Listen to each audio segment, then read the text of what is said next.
Jesus. So,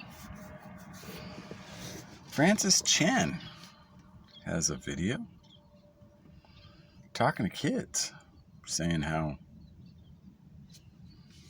we really got to think about how we're sharing the gospel. In the beginning of his message to these younger people, he was saying how when he first started his church, one of the guys who helped him start it suddenly committed suicide. It's kind of a strange story. But then, he had another one. Somebody in his church got upset, left the church, went home, cut off his grandma's head.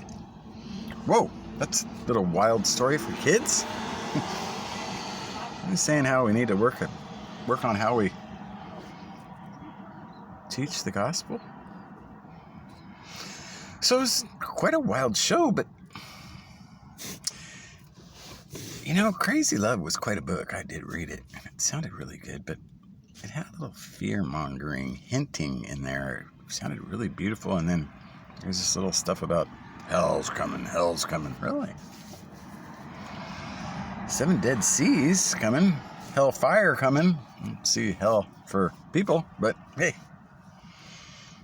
that was his background, was John MacArthur, who loves that hellfire idea in hell because, well, false teachers in 7 Dead Seas. That's not a fun subject for many of these teachers now, and I'm not saying that I know that John MacArthur is there, but I do know that his teachings are a lot like Nicolaitan, so if the shoe fits, I'm just saying.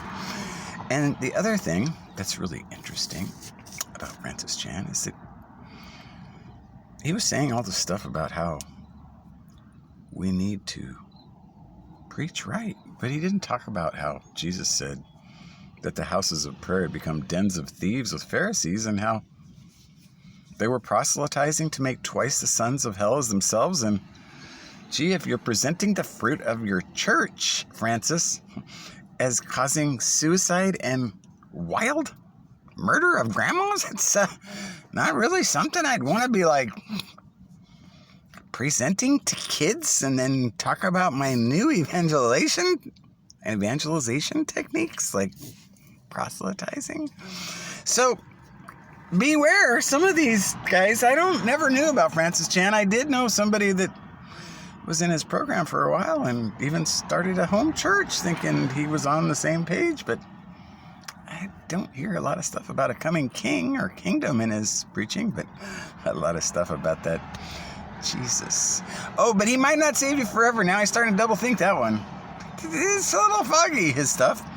And then now Mark Driscoll came out and said, hey, salvation's not that simple, You can reach into heaven, but you can't really say that you can simply know him. It's not that simple, man. 2 greatest commandments are pretty simple, Mr. Mark Driscoll, and you had that Mars Hill. It's supposed to be like the Acts 2 church. Did you leave all your riches when you started that church with Rob Bell, who, when he left you, he wrote Love Wins, and that was a pretty good book, a little love-centered, not talking about the wrath and the 7 Dead Seas, more focused on the kingdom and the lovely, beautiful things. But it's pretty interesting how Mark Driscoll's kind of stressed out. Francis Chan's kind of saying we got to do some new evangelization techniques, but he never want to talk about the greatest 2 commands. It's kind of a big deal to the coming king, I would think. He does great things, not good news. Great news is a lot better. Bro, let's just love God right and our neighbors ourselves. Stop all these silly games.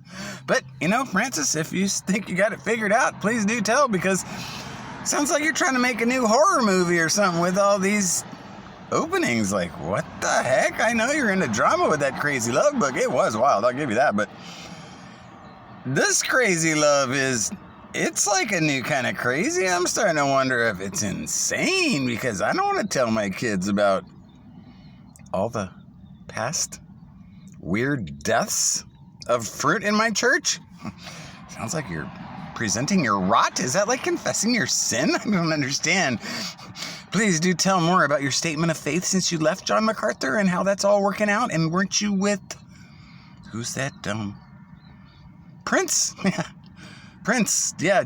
Joseph Prince. He's a really good teacher to model yourself with. Yeah.